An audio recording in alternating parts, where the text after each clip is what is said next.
The sun was shining bright over Clearwater Beach that Tuesday morning. The sky was clear and blue without a single cloud blocking the warm rays. Families were already arriving early, carrying their colorful umbrellas, coolers full of drinks, and bags stuffed with towels and toys. Children ran ahead of their parents, excited to feel the sand between their toes and rush into the gentle waves. It was the kind of perfect beach day that people dream about during cold winter months. The water was calm and inviting. The temperature was just right, not too hot and not too cool. A light breeze came from the ocean, bringing the smell of salt water and making the heat feel pleasant instead of uncomfortable. Among all the people spreading their beach towels and setting up their spots for the day was a tall, muscular man wearing a simple blue baseball cap pulled low over his face. Dark sunglasses covered his eyes. He wore plain black swim trunks and a gray tank top. Nothing about his appearance screamed for attention. That was exactly what he wanted. The man was Cena, the famous wrestler and movie star that millions of people around the world recognized. But today, he did not want to be recognized. He did not want to sign autographs or pose for pictures. He did not want crowds of fans surrounding him and asking questions. He just wanted one quiet day to relax and think. His schedule had been crazy for months. Movie sets, wrestling events, charity appearances, interviews. The list never seemed to end. His agent had finally convinced him to take one day off. And John had chosen this particular stretch of beach because it was usually quiet and not crowded with tourists. John found a spot away from the main groups of people. He spread his towel on the sand and sat down, letting out a long breath. The sound of waves hitting the shore was peaceful. He could hear children laughing in the distance and parents calling out to be careful. For the first time in weeks, his shoulders began to relax. He closed his eyes behind his sunglasses and tilted his face toward the sun. Not far from where John sat, up on a tall white lifeguard chair, was Marcus Thompson. Marcus was 19 years old, and this was his first summer working as a lifeguard. He had taken the training classes in the spring, passed all his tests, and earned his certification. He had been excited at first. The job seemed perfect. Sit in the sun, get a tan, and watch people have fun at the beach. Plus, the pay was decent for summer work. But after 6 weeks of the same routine, Marcus had gotten bored. Every day was the same. People came to the beach, they swam in the shallow water, they built sandcastles, they left. Nothing exciting ever happened. Nobody ever got into trouble. The water was calm, and most people stayed close to shore. Marcus had never once had to make a real rescue, so Marcus had started bringing his phone to work. At first, he would just check it during his breaks. Then he started checking it more often. Now he kept it in his lap almost constantly, scrolling through social media, watching short videos, and texting his friends. His eyes were on his phone screen more than they were on the water. He told himself it was fine. Nothing ever happened anyway. What was the harm in being a little distracted? His supervisor had warned him once about being on his phone too much, but Marcus had been more careful after that. He made sure to look up every few minutes when his boss was around. But when his supervisor was not watching, the phone came right back out. Marcus convinced himself that he could multitask. He could watch his phone and watch the water at the same time. Besides, if something happened, people would yell and get his attention, right? On this particular morning, Marcus was scrolling through videos of skateboard tricks and funny animal clips. His earbuds were in his ears, blocking out the sound of the beach. He had no idea that his life was about to change forever. About 100 feet down the beach from where John was sitting, the Rodriguez family was setting up their spot. Miguel and Maria Rodriguez had driven 2 hours to bring their 3 children to the beach for the day. Their oldest daughter, Emma, was 12 years old. She was responsible and smart, a straight-A student who loved reading and swimming. Her 2 younger brothers, ages 7 and 9, were already begging to go into the water. Emma watched as her parents unloaded the car and set up the large beach umbrella. She clutched her bright pink boogie board under her arm. Emma loved boogie boarding. She had been doing it since she was 8 years old. She was good at it, comfortable in the water, and always careful to follow the rules. Her parents trusted her. "Can I go in now?" Emma asked her mother, already wearing her swimsuit and eager to test the waves. Maria looked at the water, then up at the lifeguard tower where Marcus sat. Seeing the lifeguard on duty made her feel better. "Stay where we can see you," Maria said. "And stay in the swimming area with the flags." "I will, Mom," Emma promised. She had heard these instructions 100 times before. She was not a little kid anymore. She knew how to be safe. Emma ran toward the water, her boogie board bouncing against her hip. The sand was hot under her feet until she reached the wet-packed sand near the waves. The water felt cool and perfect as she waded in. Small waves rolled toward shore, just the right size for boogie boarding. Emma walked out until the water was up to her waist, then lay on her board and started paddling. The feeling was amazing. The sun on her back, the cool water below, and the gentle rise and fall of the waves. Emma caught a small wave and rode it toward shore, laughing with delight. This was going to be a great day. Back on the beach, her parents watched her for a few minutes, then began applying sunscreen to her brothers. They trusted Emma. They trusted the lifeguard. Everything seemed safe and perfect. Cena had pulled a book from his bag and was trying to read, but he found himself watching the ocean instead. There was something peaceful about watching the waves come in one after another, never stopping. He noticed the little girl on the pink boogie board.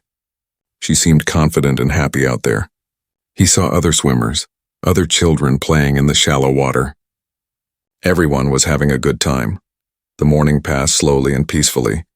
More families arrived. The beach got a bit more crowded, but not uncomfortably so. John even dozed off for a while, the sound of the ocean lulling him to sleep. When he woke up, he checked his phone. It was just after noon. He had been at the beach for 3 hours and nobody had recognized him yet. Perfect. Up in his chair, Marcus was deep into watching a funny video compilation. He had his earbuds turned up loud. He barely noticed the people in the water anymore. In his mind, nothing bad ever happened at this beach. He had convinced himself that today would be just like every other day. But he was wrong. Very wrong. And in just a few minutes, everything was about to change. Emma had been boogie boarding for almost an hour. She had caught dozens of small waves, each one bringing her rushing back toward the shore with a thrill of excitement. The water was perfect. The sun felt warm but not too hot. Everything was exactly as it should be on a perfect beach day. But Emma had not noticed something important. Each time she caught a wave and rode it to shore, she had to paddle back out to catch another one. And each time she paddled back out, she was going just a little bit farther than before. The waves she wanted to catch were getting slightly bigger, and bigger waves formed farther from shore. Little by little, without realizing it, Emma had drifted beyond the area marked by the red and yellow flags. She had moved past the safe swimming zone. She also had not noticed the change in the water around her. The ocean looked the same on the surface, but underneath something dangerous was forming. The tide was going out, and the shape of the ocean floor in this area created a natural channel. Water that had come in with the waves was now rushing back out to sea through this channel. It created what swimmers fear most, a rip current. A rip current is like a river in the ocean. It is a strong, narrow current of water that flows away from the beach and out to sea. Rip currents are invisible from the surface. The water looks normal, calm even. But underneath, the current can be as strong as a rushing river, moving at speeds of up to 8 feet per second. That is faster than an Olympic swimmer can swim. And rip currents are responsible for about 80% of beach rescues every year. Emma felt it before she understood what was happening. She had just missed a wave and was lying on her board, resting for a moment. Suddenly, she realized the beach looked farther away than it had a minute ago. She had not paddled out, but somehow she was farther from shore. She started paddling toward the beach. Her arms worked hard, pulling through the water. But she was not moving forward. In fact, she was moving backward, away from shore. The beach was getting farther away with each passing second. Fear touched Emma's heart. She paddled harder, putting all her strength into it. Her arms began to burn with effort. Her breathing came faster, but nothing changed. She could not fight the current. It was too strong. The beach continued to move farther and farther away. Emma looked toward shore, trying to find her parents. They were too far away now. She could barely see them under the umbrella. She looked up at the lifeguard tower, hoping the lifeguard was watching. But from her position in the water, she could not tell what the lifeguard was doing. Panic began to take over. Emma's 12-year-old mind raced with fear. She was being pulled out to sea. She was alone. She needed help. She remembered what her swimming instructor had taught her. If you need help in the water, raise one arm straight up and wave it. That is the signal for distress. That tells people you are in trouble. Emma let go of her boogie board with one hand and raised her arm high in the air. She waved it back and forth, back and forth. Her voice came out smaller than she wanted. "Help!" she called. Then louder, "Help, help me!" But her voice was lost in the sound of waves and the noise of families playing on the beach. The ocean seemed to swallow her cries. People were laughing, children were screaming with joy. Music was playing from portable speakers. Nobody could hear one small girl's voice from so far away. The current pulled her farther out. Emma's raised arm was getting tired. She was breathing fast, almost hyperventilating. Her legs kicked uselessly in the water. Where was the lifeguard? Why was nobody helping her? On the beach, most people had not noticed anything wrong. They were focused on their own fun, their own families, their own activities. But Cena had noticed. John had been lying on his towel, half awake and half asleep, when something made him open his eyes. Maybe it was instinct. Maybe it was his years of training that had taught him to stay aware of his surroundings. Whatever it was, his eyes opened and he looked out at the water. That is when he saw her, a small figure on a pink boogie board, much farther out than she should be, and her arm was up. One arm raised high, waving. John sat up immediately. He had taken water safety courses as part of his action movie training. He knew what that signal meant. That was a distress signal. That girl was in trouble. His eyes snapped to the lifeguard tower. The lifeguard was sitting in his chair, but his head was down. He was not looking at the water at all. John felt anger flash through him. What was that lifeguard doing? John looked back at the girl. She was even farther out now. He could see her struggling, her small arms trying to paddle, and then for just a moment her head went under the water. She came back up coughing, her arms still raised. John's heart pounded. Every second mattered now. He looked at the lifeguard again. Still not moving. Still not looking up. How could he not see this? A few other people on the beach were starting to notice now. An elderly man pointed toward the water, saying something to his wife. A woman with binoculars looked concerned. But nobody was doing anything. They all assumed the lifeguard would handle it. They trusted that the person whose job it was to watch the water was actually watching, but Marcus was not watching. His earbuds blocked out the world. His eyes were glued to his phone screen. He was watching a video of a dog riding a skateboard and laughing to himself. He had no idea that a child was drowning 50 yards from shore. He had no idea that his career, his reputation, and a young girl's life were all hanging in the balance in this moment. Emma went under again. This time it took longer for her to come back up. When her head broke the surface, she was coughing hard, water streaming from her nose and mouth. Her boogie board had come loose from her grip. It floated away from her, pulled by the same current that was pulling her farther and farther from safety.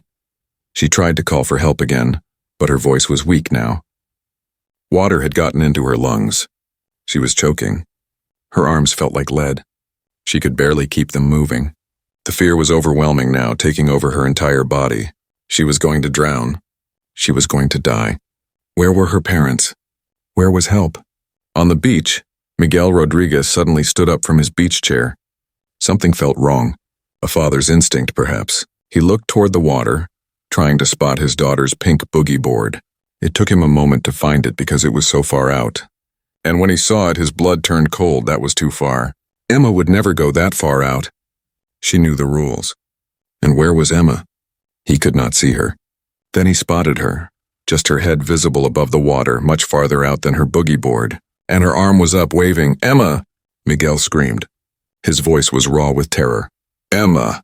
Maria jumped up from her towel. What is it?" "She's drowning. Emma's drowning." Miguel started running toward the water. Maria's scream cut through the beach noise. "Somebody help! My daughter is drowning." Now people were looking.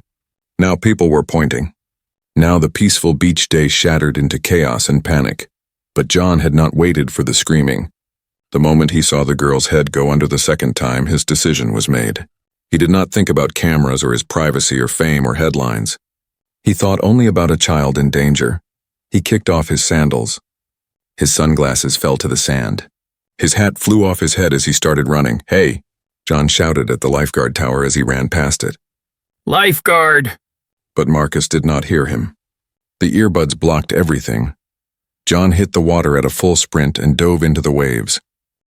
For just a split second before his feet hit the water, John's mind had flashed with thoughts about what this would mean. He knew what would happen. Someone would recognize him. Phones would come out. Videos would be recorded. By tonight, this would be all over the internet. By tomorrow, it would be on every news channel. His quiet day would become a media circus. His privacy would be destroyed. People would analyze everything he did, every move he made. They would praise him or criticize his technique. They would debate whether he should have waited for the lifeguard. The attention would be endless and exhausting. But all of those thoughts took less than a second to pass through his mind. And then they were gone, replaced by something more important. A child was drowning. A little girl with her whole life ahead of her was fighting for breath in the ocean. And every second he hesitated was a second closer to tragedy. The decision was not really a decision at all. John's body moved on instinct. His legs pumped hard, carrying him across the hot sand. His arms swung at his sides. His eyes stayed locked, on the spot where he had last seen the girl's head above water. As he ran past the lifeguard tower, he shouted again, "Lifeguard, there's a girl drowning."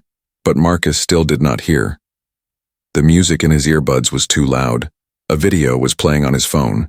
He was in his own world, completely unaware that the disaster he had always thought would never happen was happening right now, right in front of him. Other people heard John shout, though. Heads turned. People stood up from their towels. Parents grabbed their children and pulled them close. The mood on the beach changed in an instant from peaceful relaxation to electric tension. John hit the water and dove forward. The cool ocean engulfed him. He had always been a strong swimmer. Years of training for movies and wrestling had kept him in peak physical condition. His shoulders were broad and muscular. His arms were powerful. He began swimming with strong, fast strokes, pulling himself through the water toward where Emma struggled. Behind him, chaos erupted on the beach. Miguel Rodriguez ran into the water behind John, but Maria grabbed her husband's arm. "You can't swim well enough," she screamed at him. Tears were streaming down her face. "You'll drown too." Miguel wanted to pull away from her. Everything in him screamed to go after his daughter. But Maria was right. He had never been a strong swimmer. He would never make it that far. He would only create a second person who needed saving. So he stood in the knee-deep water, his whole body shaking, watching helplessly as a stranger swam toward his little girl. "Who is that?" someone asked, pointing at John's form cutting through the water. "I don't know, but thank God he saw her," another person answered. More people were gathering at the water's edge now. Someone was trying to get the lifeguard's attention, waving their arms and shouting. But Marcus remained oblivious. His back partially turned to the water, his attention completely absorbed by his phone. A teenage girl ran up to the lifeguard tower and started climbing the ladder. "Hey, hey!" she yelled as she climbed. "There's someone drowning." When she got close enough, she grabbed Marcus's leg and shook it hard. Marcus jerked in surprise and pulled out one earbud, annoyed. What's wrong?" The girl pointed frantically toward the ocean. "There's a girl drowning out there. Some guy is swimming to her right now." Marcus's face went pale. His phone slipped from his hand and clattered on the wooden platform of the tower. He stood up so fast he almost fell.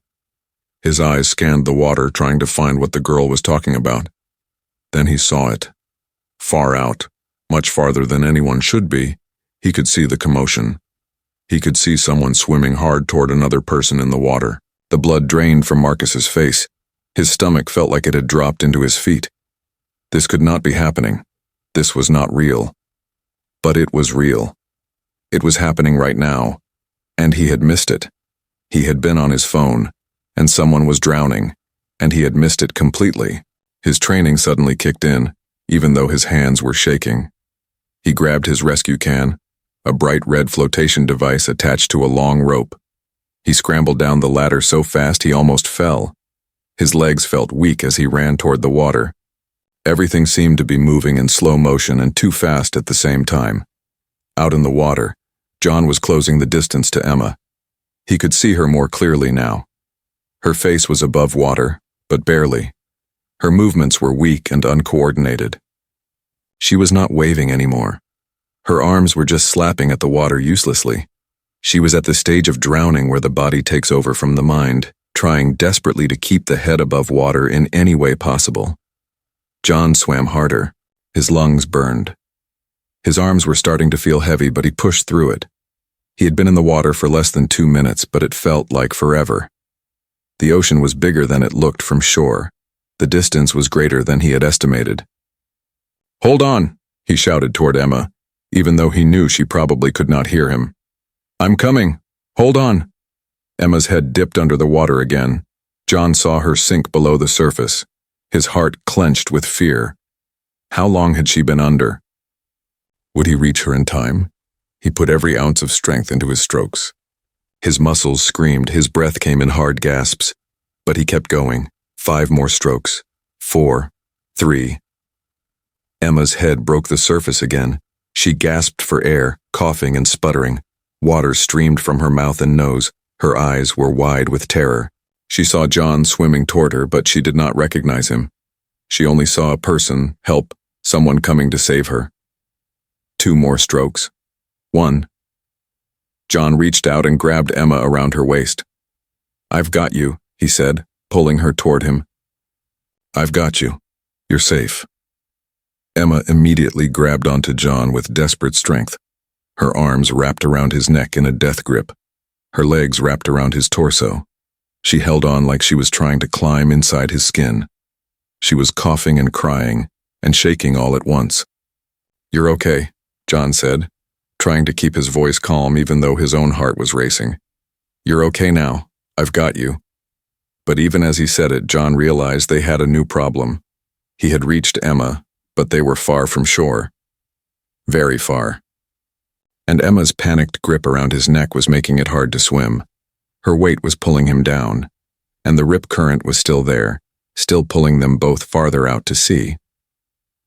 John tried to swim toward shore, but it was almost impossible. With only one arm free and Emma's weight dragging on him, he could barely make any progress. Every stroke he took seemed to move them only inches, and the current was pulling them backward faster than he could swim forward. He needed to stay calm. Panic would kill them both. He took a deep breath and tried to remember his water safety training. What did you do in a rip current? Don't fight it head on. That was the rule. Don't try to swim straight back to shore. The current is too strong. You will exhaust yourself and drown. Instead, swim parallel to the shore. Swim sideways along the beach until you get out of the current. Rip currents are usually narrow, maybe 30 or 40 feet wide. Once you get out of the current's pull, then you can swim back to shore. Listen to me, John said to Emma, his voice firm. I need you to calm down. Can you do that? Can you calm down and listen to me? Emma was still coughing, but she nodded against his shoulder. She was shaking so hard her whole body vibrated. We're going to be fine, John said. But I need you to hold on to my back instead of my front. Can you do that? Climb around to my back and hold on there. Emma was too terrified to let go. She clutched him tighter. I can't swim well with you. In front, John explained, keeping his voice patient even though his own fear was growing. We need to get to shore and I need both arms to swim. Please trust me. Climb to my back. Emma hesitated, then slowly, carefully, she shifted her position. She moved around John's body until she was clinging to his back instead of his front. Her arms wrapped around his shoulders, her legs wrapped around his waist. Perfect, John said. Now hold on tight and don't let go. I'm going to get us back to shore. He started swimming again, but this time he swam parallel to the beach instead of toward it. His arms pulled through the water, his legs kicked hard. Emma's weight made every movement harder, but at least he could use both arms now. 20 feet, 30 feet, 40 feet along the beach he swam. His lungs were on fire. His arms felt like they weighed 1,000 pounds each. But slowly, gradually, he felt the pull of the current weaken. They were getting out of it. Behind them, Marcus had finally reached the water and was swimming toward them, his rescue can trailing behind him on its rope. But he was far behind, still struggling through the waves. On the beach, at least 50 people were gathered at the water's edge now, watching the drama unfold. Some had their phones out, recording. Others were just staring, holding their breath. Miguel and Maria Rodriguez stood with their arms around each other, both crying, both praying for their daughter's life. John felt his feet brush against sand. They were in shallower water now. He had escaped the rip current. Relief flooded through him. They were going to make it. John's feet touched the sandy bottom more firmly now. The water was only shoulder deep here. He could stand, though the waves still pushed against him. Emma clung to his back, her small body shaking with cold and shock. Her coughing had turned into sobbing, great gasping sobs that shook her whole frame. "We're almost there," John said, his voice gentle despite his exhaustion. "Just a little bit more." He started walking through the chest-deep water, his legs heavy and tired. Each step was an effort. His body was screaming for rest after the intense swim, but he could not stop now. He had to get Emma back to her family. He had to get her to shore where she would be truly safe. The waves pushed against them, sometimes helping, sometimes hindering. A larger wave came and John braced himself, keeping Emma's head above water as the swell passed over them. She whimpered and held on tighter. "It's okay," John reassured her. "We're in shallow water now. We're safe." Behind them, Marcus was finally catching up. He was swimming hard, his rescue can bouncing in the water beside him. His face was red with effort and flushed with shame. He had trained for this. He was supposed to be the hero in this situation. But instead, he had been scrolling on his phone while a stranger risked his life to save someone. The guilt was crushing. Marcus felt like he might throw up. His hands were shaking as he swam. What had he done? What had he almost let happen? That little girl could have died. She would have died if not for the man who had run into the water when Marcus was too distracted to even notice the emergency. As Marcus got closer, he could see the man more clearly now. Broad shoulders, muscular build, short dark hair plastered to his head with water. There was something familiar about him, but Marcus was too overwhelmed with shame and adrenaline to place it. "Is she okay?" Marcus called out when he was close enough to be heard. John did not answer immediately. He was focused on walking toward shore, on keeping Emma safe and secure. When he did speak, his voice was tight with controlled anger. "Get ahead of us and help clear a path through the people."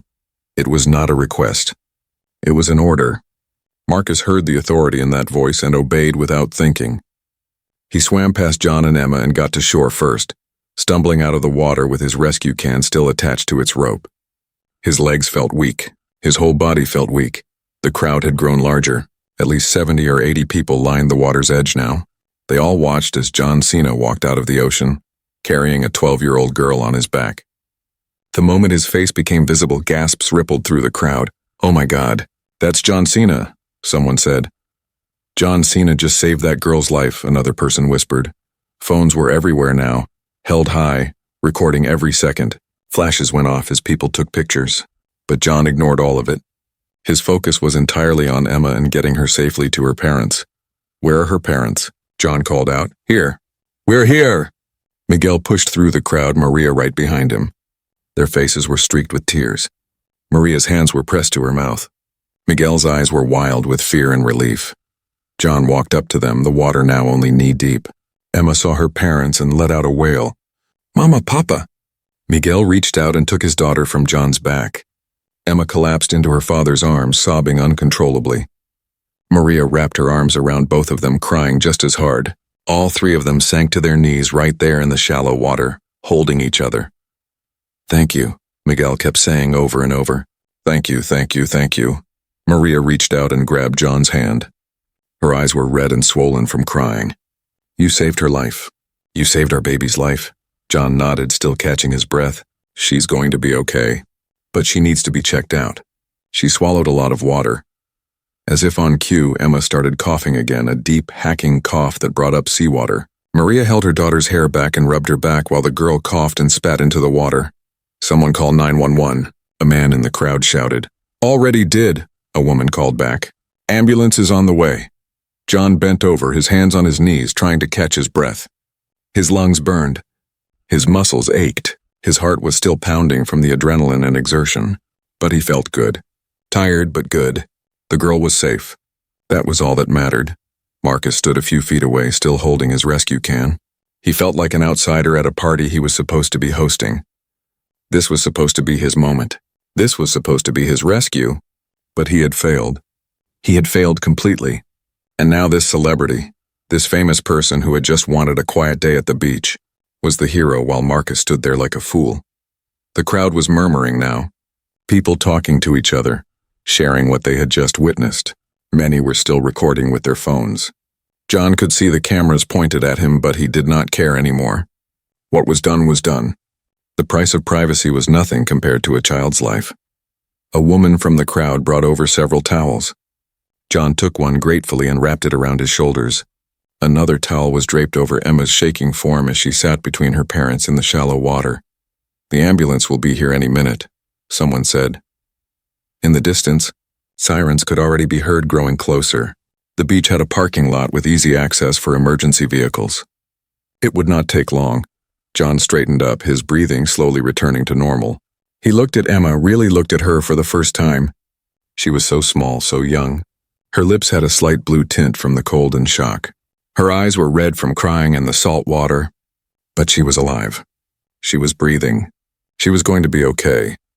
Emma looked up at John. For the first time, she really saw his face.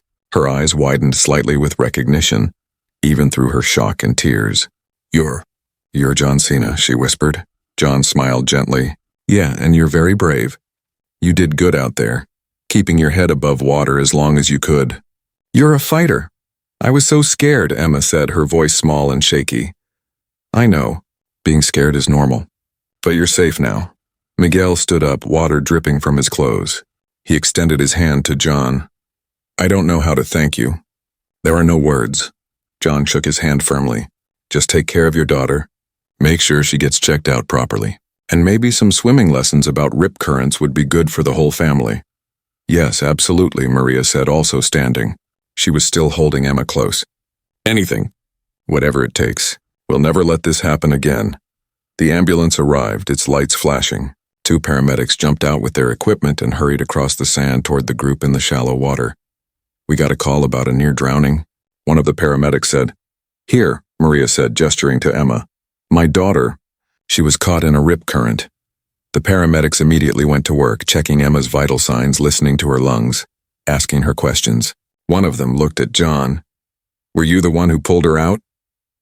"Yes," John said simply. "Good work. You probably saved her life. How long was she under?" "She went under a few times, but never for more than a few seconds," John explained. "She swallowed a lot of water, though. And she was out there fighting the current for several minutes before I reached her." The paramedic nodded, making notes. "We'll take her to the hospital to get checked out. Dry drowning is a concern when someone has inhaled water. She needs to be monitored for at least a few hours." "We'll go with her," Miguel said immediately. "Of course," the paramedic said. "Parents always ride in the ambulance." They brought a stretcher down to the water's edge and helped Emma onto it.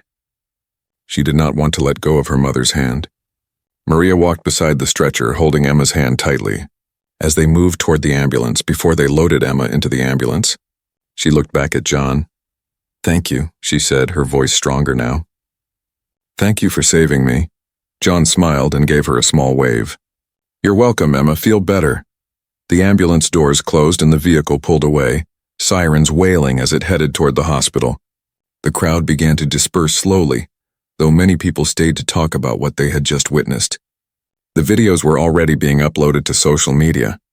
By now, thousands of people online were watching John Cena rescue a drowning girl, while a lifeguard sat distracted on his phone. John walked back up the beach toward where he had left his towel and belongings. He was exhausted. His arms felt like jelly, but there was one more thing he needed to do. He walked over to where Marcus stood, still holding the rescue can, looking lost and defeated. The young lifeguard's face was pale. His eyes were red, whether from the salt water or from holding back tears, John could not tell. "Walk with me," John said quietly. Marcus followed, his head down. They walked away from the remaining crowd to a quieter spot on the beach. John turned to face the young man. "What's your name?" John asked. "Marcus," the lifeguard replied, his voice barely above a whisper. "Marcus, do you understand what almost happened here today?" Marcus nodded, unable to speak. His throat felt tight. "A little girl almost died," John continued, his voice firm but not cruel. "She was out there drowning and you didn't see it because you were on your phone. If I hadn't been paying attention, if I hadn't seen her distress signal, she would be dead right now. Do you understand that?" "Yes," Marcus managed to say. A tear rolled down his cheek. "I'm so sorry. I'm so sorry." The moment John had grabbed Emma in the water, when her small arms wrapped around his neck in that desperate, terrified grip, he had known the hardest part was still ahead. Reaching her had been difficult. Getting both of them back to shore would be even harder. Emma's weight was not the main problem. She was small, maybe 80 or 90 pounds at most. John had lifted weights much heavier than that countless times in the gym. But this was different. This was in the ocean, where every movement took 3 times as much effort, where the water fought against every stroke, where a panicking child clung to him with all her strength, making it nearly impossible to swim efficiently. And there was still the rip current. That invisible force that had pulled Emma away from shore in the first place. It was still there, still pulling, still trying to drag them both farther out to sea. When Emma had first grabbed onto him, John had tried to calm her down immediately. He knew that a panicking, drowning victim could drown their rescuer. It happened all the time. People who were drowning were not thinking rationally. They were in pure survival mode, and they would climb on top of their rescuer if it meant getting their own head above water. They would push their rescuer under without meaning to, without even realizing what they were doing. "Look at me," John had said to Emma, trying to get her eyes to focus on his face. "Emma, look at me." But Emma's eyes were wild with fear. She was gasping for breath, coughing up seawater and crying all at once. Her grip around John's neck was so tight it was almost choking him. "Emma," John said more firmly, putting authority into his voice. It was the same voice he used when he needed to take control of a situation, whether in the wrestling ring or on a movie set. A voice that demanded attention and obedience. "Look at my eyes. Look right here." Finally, Emma's terrified gaze locked onto his. Her breathing was fast and shallow, almost hyperventilating. "Good," John said, keeping his voice calm and steady even though his own heart was pounding. "Now breathe with me. When I breathe in, you breathe in. When I breathe out, you breathe out. Can you do that?" Emma nodded slightly, still gulping for air. John took a deep, slow breath in through his nose and let it out slowly through his mouth. In and out. In and out. "Do it with me." Emma tried to match his breathing. It was shaky at first, interrupted by coughs and sobs, but slowly her breathing began to steady. In and out. In and out. Her grip around his neck loosened just slightly. "That's perfect," John encouraged. "You're doing great. Now I need you to be very brave for me. Can you be brave?" "I'll try," Emma whispered, her voice hoarse from coughing. "I need you to move around to my back," John explained. "If you hold on to my front like this, I can't swim well. But if you hold on to my back, I can use both my arms and get us to shore faster. Understand?" Emma looked terrified at the idea of letting go of him even for a second. "What if I fall off?" "You won't fall off," John promised. "I won't let you. But you have to trust me." "Can you trust me?" Emma's eyes searched his face. She saw something there that made her feel safer. Confidence. Strength. This man had swum all the way out here to save her. He had not given up. He would not let her drown.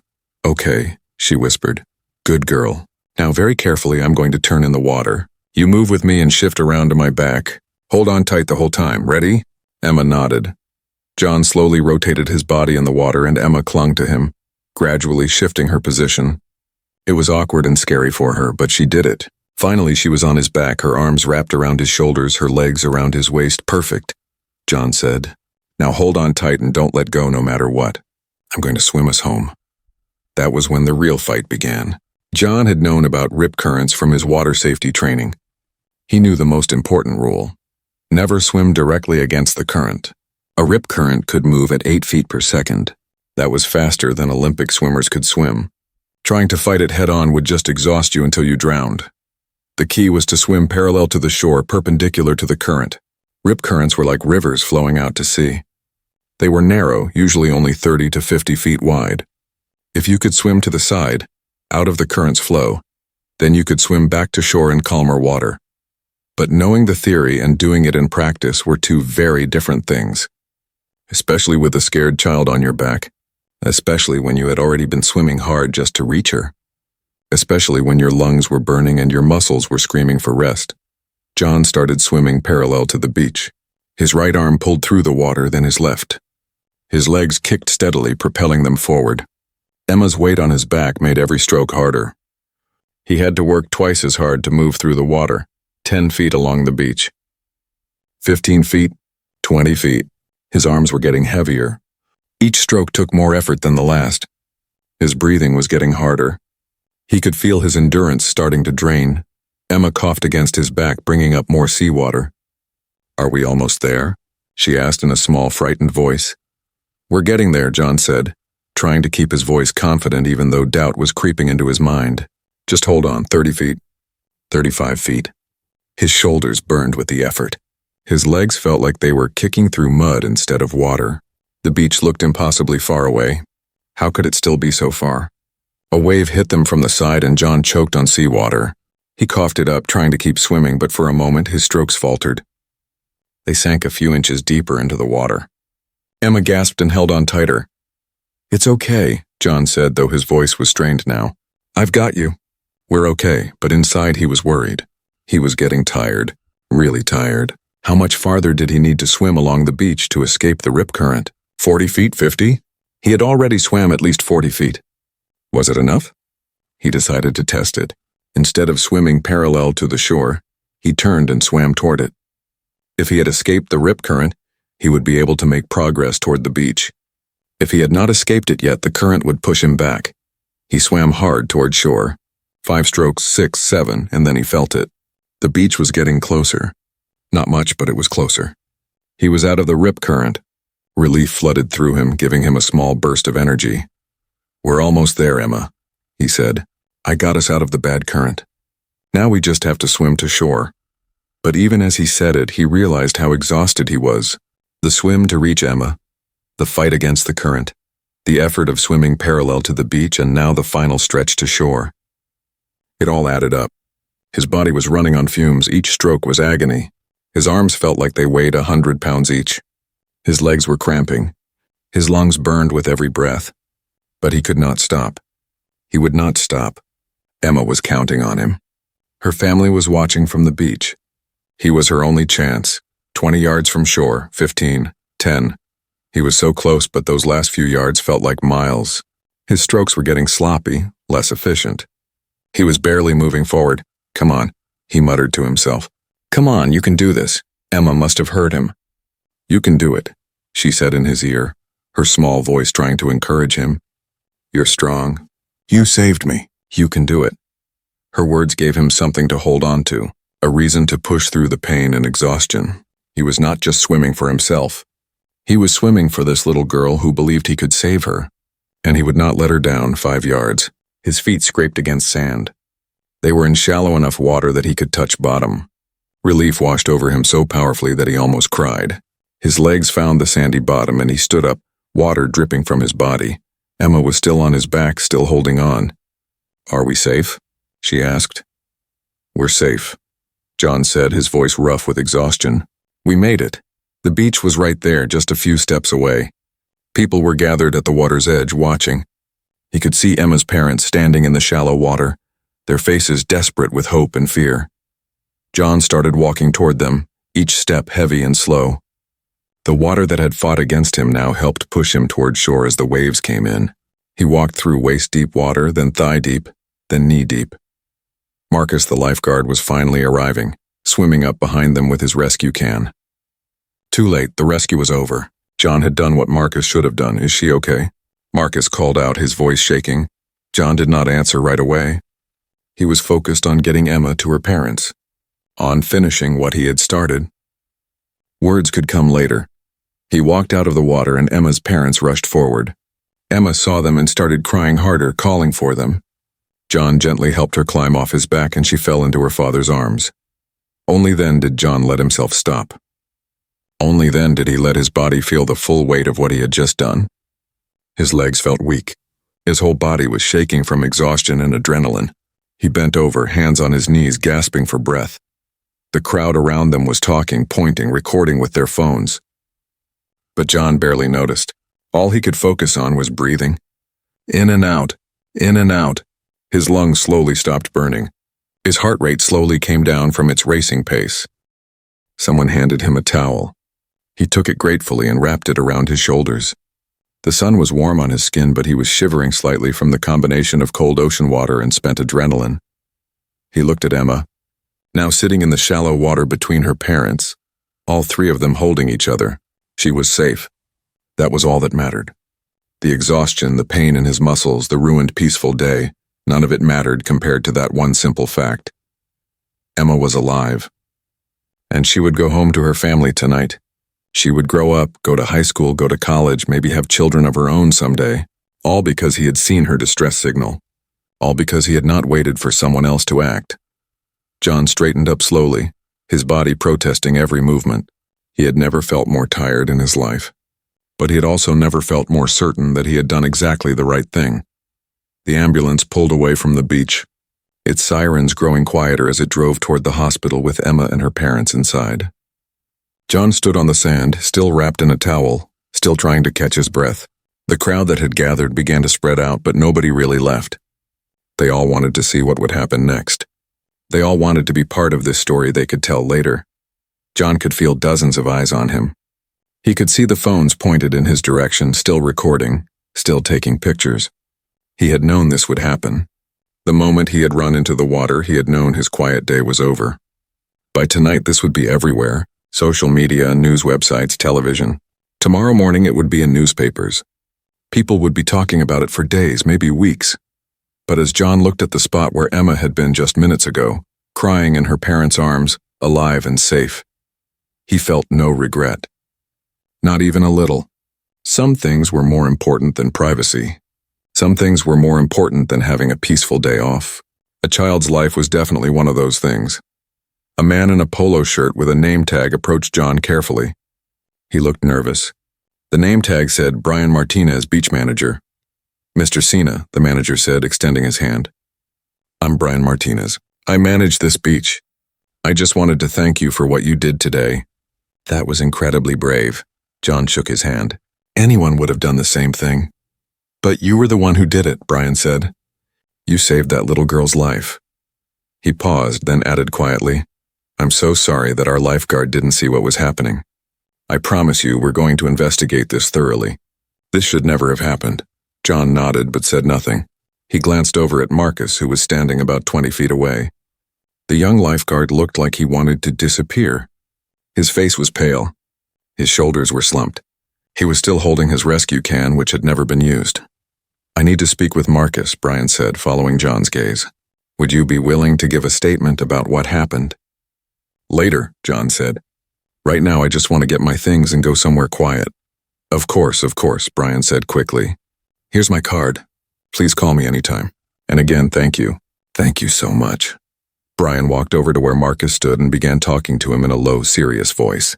Even from a distance, John could see Marcus's face crumble. The young man knew he was in serious trouble. He knew his job was probably over. More importantly, he knew that he had almost been responsible for a child's death. John walked back to where he had left his belongings earlier that morning. It felt like days ago, not just a few hours. His towel was still there, his book, his sandals. Everything exactly as he had left it when he had jumped up and run into the water. But everything felt different now. He gathered his things slowly, his muscles protesting with every movement. He was going to be sore tomorrow. Very sore. His shoulders, his arms, his legs, everything ached. But it was a good kind of pain. The pain of having used his strength for something that mattered. As John was putting on his sandals, a woman approached him hesitantly. She looked to be in her 60s with gray hair and kind eyes. Excuse me, she said softly. I'm sorry to bother you, but I just wanted to say that what you did was beautiful. My granddaughter is about that little girl's age. Watching you save her, it reminded me that there are still good people in the world. Thank you. John felt a lump in his throat. Thank you for saying that. The woman smiled and walked away. Then another person approached and another. One by one, people came to shake his hand to thank him, to tell him he was a hero. John accepted their thanks graciously, but inside he did not feel like a hero. He felt like someone who had done what anyone should do when they see someone in danger. Finally, John managed to leave the beach. He walked to his car, threw his bag in the back seat, and sat in the driver's seat for a long moment before starting the engine. He was exhausted, completely and totally exhausted. All he wanted was to go back to his hotel, take a hot shower, and sleep for about 12 hours. But first, he pulled out his phone. It had been in his bag, protected from the water. When he turned it on, he saw dozens of notifications. Text messages, missed calls, alerts from social media. The news was already out. The first video had been posted to social media just minutes after the rescue. It showed John running into the water while the lifeguard sat oblivious in his chair. Already it had hundreds of thousands of views and thousands of comments. Another video showed him swimming back to shore with Emma on his back. Another showed the emotional reunion with her parents. John scrolled through some of the comments. John Cena is a real-life hero. That lifeguard should be fired immediately. This man literally saved that child's life while the person whose job it was to watch the water was on his phone. Give this man an award. The lifeguard needs to face consequences for his negligence. The comments went on and on. Some praised John. Some called for Marcus to be fired. Some shared their own stories about rip currents and near-drowning experiences. The video was going viral, spreading across the internet at incredible speed. John's agent had called 3 times. His publicist had called twice. Several news organizations had already requested interviews. His phone buzzed with another text message, this one from a friend he had worked with on a movie. Saw the video. You're amazing, brother. That little girl is alive because of you. John typed back a simple reply. Just did what needed to be done. He started his car and drove back to his hotel. On the way, he passed 3 different news vans heading toward the beach. They would interview witnesses, get statements from the beach management, and probably try to track him down for comments. But John was done for the day. He would deal with all of that tomorrow. When he got back to his hotel room, John stripped off his still damp clothes and stood under a hot shower for a long time. The hot water helped his sore muscles. He closed his eyes and let the water wash away the salt, the sand, and the exhaustion. His mind kept replaying the events of the day. Seeing Emma's arm raised in the distress signal, the decision to run into the water, the long, hard swim to reach her, the fight against the rip current, the relief of reaching shore. All of it played over and over in his head like a movie. After his shower, John lay down on the hotel bed. He should order room service, he thought. He should eat something. But he was too tired. He would eat later. Right now, he just needed to close his eyes for a few minutes. His phone rang. John looked at the screen. It was a number he did not recognize with a local area code. He almost did not answer, but something made him pick up. Hello, Mr. Cena? This is Maria Rodriguez, Emma's mother. John sat up in bed. Mrs. Rodriguez, how is Emma? She's going to be fine, Maria said, her voice thick with emotion. The doctors checked her thoroughly. She swallowed a lot of water, but her lungs are clear. They want to keep her overnight for observation, just to be safe. But they expect a full recovery. That's wonderful news, John said, feeling relief wash over him again. I got your number from the beach manager, Maria continued. I hope that's okay. I just needed to call you. I needed to thank you properly, not just on the beach when everything was so crazy. You saved my daughter's life. You didn't have to do what you did, but you did it anyway. You risked your own life to save hers. I don't know how to express what that means to us. John felt his throat tighten with emotion. Mrs. Rodriguez, I'm just glad I saw her in time. I'm glad I could help. You did more than help, Maria said firmly. You gave us our daughter back. Miguel and I will never forget this. Never. And Emma wants to thank you herself when she's feeling better. She keeps talking about you. She says you told her she was brave. She was brave, John said. She fought hard out there. She's a strong kid. She is, Maria agreed. But she would not be here if not for you. We're having a small celebration when we get home from the hospital. Just family. Would you consider joining us? We would love to thank you properly. John hesitated. Part of him just wanted to forget about today and move on. But another part of him wanted to see Emma again, to see for himself that she was truly okay. I would like that, John said. Thank you for inviting me. They exchanged information and promised to talk soon. After he hung up, John lay back down on the bed. He felt lighter somehow. Hearing that Emma was going to be fine, hearing the gratitude, in her mother's voice, it made everything worth it. That evening, the story was on every major news channel. Videos of the rescue played over and over. Commentators praised John's quick thinking and bravery. They also criticized Marcus and the beach management for the lifeguard's failure to see the emergency. By the next morning, the beach management had issued a statement. Marcus Thompson had been suspended pending a full investigation. New protocols were being implemented immediately. All lifeguards would be required to leave their phones in lockers during their shifts. Supervisors would conduct more frequent checks. Additional training would be mandatory for all staff. Marcus himself issued a public apology through social media. His statement was simple, but heartfelt. I made a terrible mistake. I was distracted when I should have been watching the water. A little girl almost died because of my negligence. I am deeply, deeply sorry to Emma and her family. I am sorry to everyone who trusted me to keep them safe. I will learn from this mistake for the rest of my life. To anyone working as a lifeguard, please learn from my mistake too.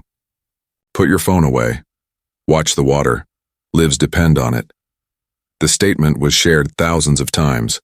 Some people had sympathy for Marcus, seeing him as a young person who had learned a hard lesson. Others felt he should face legal consequences. The debate raged online for days. But for John, the story was already over. He had done what needed to be done. Emma was safe. That was the only thing that mattered. A week later, John attended the small celebration at the Rodriguez home. Emma ran to hug him the moment he arrived. She looked healthy and happy, with no signs of her terrifying experience except for a greater respect for the ocean. "Thank you for saving my life," she said, looking up at him with sincere eyes. John smiled. "Thank you for being so brave out there. You never gave up." The Rodriguez family had prepared a wonderful meal. They laughed, they shared stories, and they celebrated the gift of life. Emma's two brothers asked John endless questions about wrestling and movies. Emma herself had made John a thank you card with drawings of the beach and a stick figure with big mussels swimming in the ocean. As John drove home that evening, he thought about how strange life could be. He had gone to the beach looking for a quiet day of peace and privacy. Instead, he had experienced one of the most intense and meaningful days of his life. He had lost his peaceful day, but he had gained something much more valuable, the knowledge that he had made a real difference.